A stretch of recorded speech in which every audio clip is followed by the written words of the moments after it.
In the heart of Africa, nestled between towering mountains and sprawling savannas, lay the small but prosperous kingdom of Aniza. Ruled by King Amodi, the kingdom was known for its lush landscapes and vibrant culture. Despite the peace and prosperity, King Amodi had no heir, a concern that weighed heavily on his mind. Far from the palace, in a humble village named Buru, lived a young man named Kato. Kato was a simple farmer, known for his kindness and hardworking nature.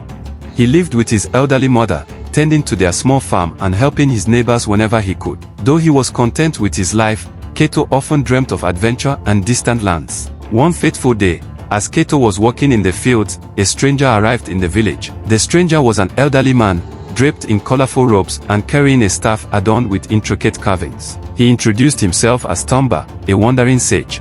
The villagers, fascinated by his tales of far-off places, gathered around him. Tamba noticed Kato's attentive gaze and approached him. "Young man," Tamba said, "I see a spark of greatness in you. Would you care to join me on a journey to the capital?" Kato, though surprised, felt a surge of excitement.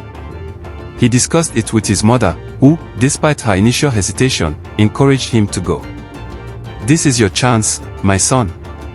Go and see the world." "I will be fine here," she assured him. And so, Kato set off with Tamba, leaving behind his village and stepping into the unknown. Along the way, Tamba shared stories of the kingdom and its history, of the wise and just King Amodi, and the growing concern over his lack of an heir. After days of travel, they reached the capital, Aniza. The city was bustling with activity, its streets filled with merchants, performers, and townsfolk. Kato marveled at the grandeur and beauty around him. Tamba led him to the palace gates, where they were met with curious glances from the guards. "We seek an audience with King Amodi," Tamba declared. The guards, recognizing the sage, allowed them entry. Inside the palace, they were led to the throne room.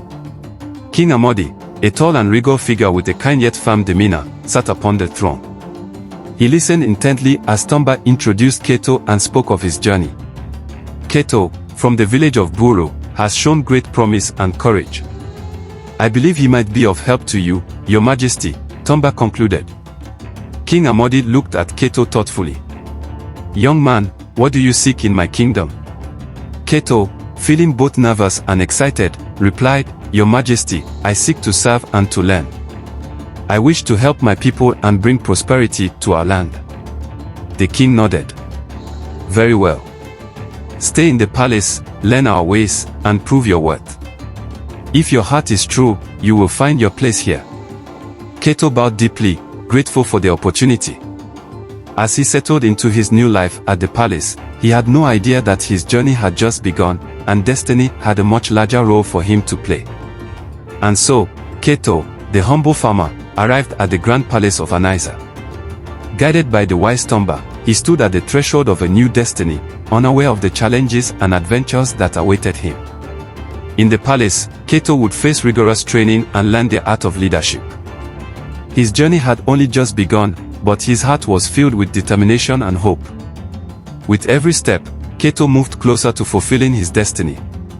But little did he know, dark shadows were gathering, threatening the peace of Aniza. What trials and tribulations will Kato face in his quest to protect his kingdom? Will he rise to become the leader that Aniza needs? Join us next time as we continue the epic tale of Kato, the accidental king, and explore the trials of worthiness that lie ahead. If you enjoyed this chapter of Accidental King, don't forget to like, subscribe, and hit the bell icon so you won't miss the next exciting installment. Share your thoughts and predictions in the comments below, we'd love to hear from you. Thank you for watching, and see you in the next chapter.